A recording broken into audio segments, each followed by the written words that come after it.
পকোড়াগুলো ফুলে একদম ডাবল হয়ে গেছে। আজ আমি তোমাদের দেখাবো রাজস্থান ফেমাস কারি পকোড়া।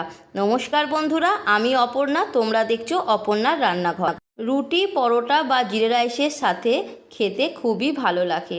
দেখে বুঝতেই পারছো পকোড়াটা কতটা সফট আর জুসি হয়েছে। খেতেও যেমন সুন্দর, বানানোও তেমন অতি সহজ। রেসিপিটা দেখে তোমাদের ভালো লাগলে অবশ্যই লাইক করবে আর সাবস্ক্রাইব করে আমার পাশে থাকবে। তাহলে শুরু করা যাক আজকের রেসিপি। কারি পকোড়া বানানোর জন্য আমাকে প্রথম পকোড়াগুলো তৈরি করে নিতে হবে। তার জন্য আমি এই চামচের 4 চামচ বেসন দিয়ে নিয়েছি আর দেব কিছু শুকনো উপকরণ। হাফ চামচ লবণ, হাফ চামচ হলুদ গুঁড়ো,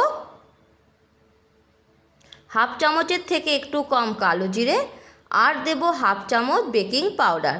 সমস্ত উপকরণ খুব ভালো করে মিশিয়ে নেব। এখন একটু করে জল দিয়ে একটা ঘন থিক বেটার তৈরি করে নেব।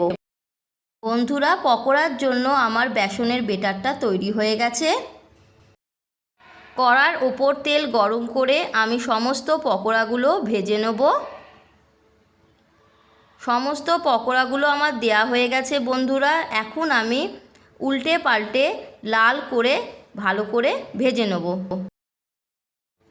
পকোড়াগুলো আমার ভাজা হয়ে গেছে। এখন আমি পকোড়াগুলো তুলে নেব।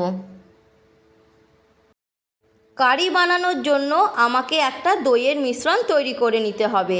তার জন্য আমি এখানে 300 গ্রাম দই নিয়ে খুব ভালো করে ফেটিয়ে নিয়েছি।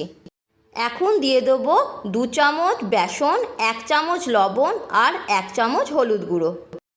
সমস্ত উপকরণ দইয়ের সাথে খুব ভালো করে মিশিয়ে নিতে হবে। দইয়ের মিশ্রণটা আমার তৈরি হয়ে গেছে। কড়াইয়ের ওপর 2 চামচ তেল দিয়ে ভালো করে গরম করে নিয়েছি। এখন দিয়ে দেবো হাফ চামচ সর্ষে, হাফ চামচ জিরে। সর্ষে আর জিরেটা ভালো করে নেড়ে ফোড়নটা হয়ে এলে দিয়ে দেবো আমি হাফ চামচের থেকে একটু কম হিং।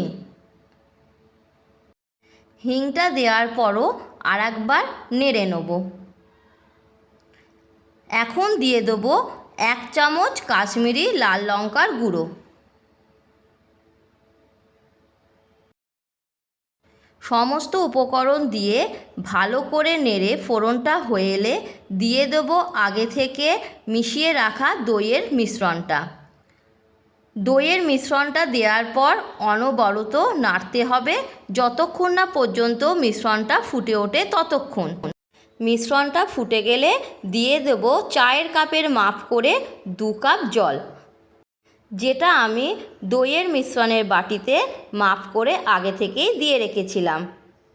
মিশ্রণটা ভালো করে ফুটে গেলে দিয়ে দেবো ছোটো করে কুচিয়ে রাখা 2টো কাঁচা লঙ্কা, 1 চামচ চিনি আর দেব ভেজে রাখা পকোড়াগুলো। সমস্ত পকোড়া দেওয়ার পর ভালো করে নেড়ে ফুটে এলে দিয়ে দেবো কাসুরি মেথি। কাসুরি মেথি দেওয়ার পর ভালো করে নেড়ে 1 মিনিটের মতো ফুটিয়ে নেব। রান্নাটা আমার হয়ে গেছে। এখন আমি অন্য একটা পাত্রে ঢেলে নেব। বাটিতে আমি ঢেলে নিয়েছি আর একটা প্লেটেও আমি ঢেলে নিয়েছি। দেখে বুঝতেই পারছো কতটা সুন্দর হয়েছে। বাড়িতে বানিয়ে অবশ্যই আমাকে কমেন্ট বক্সে কমেন্ট করে জানাবে যে তোমাদের কেমন লাগলো। আজ পর্যন্ত তাহলে এটুকুই, ফিরে আসছি নেক্সট ভিডিও নিয়ে।